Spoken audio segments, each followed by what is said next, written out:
they were saying that man and woman were identities, things that you declared based on things that you felt or things that you thought about yourself. And in one way, you could say, why does that matter?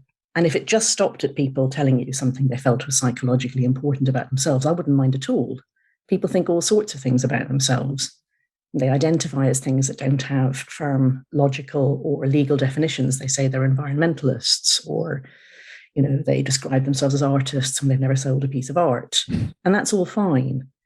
But actually, the terms man and woman do have legal definitions and biological definitions. And in most places, that doesn't matter anymore.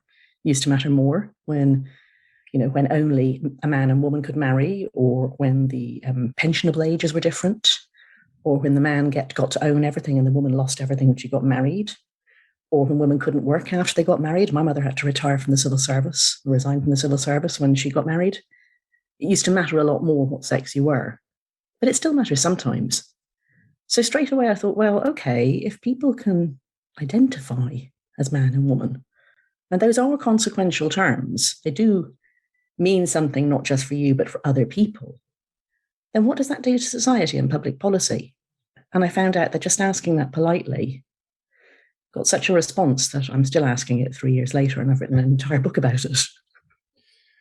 When you began to ask those questions and you got the kind of feedback, the pushback that you have articulated, what was your reaction to that? Was that something that you expected to receive, or how did that hit you when you began to get some?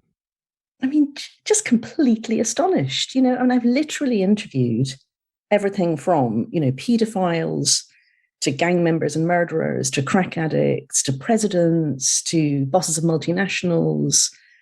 People of every age, people in all sorts of situations, people who've committed terrible crimes, people who are very famous.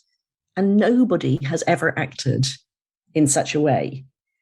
Now, it seems to me that you shouldn't call yourself a journalist if your response to people saying you shouldn't ask that isn't to ask it a bit more, because that should be the journalistic instinct.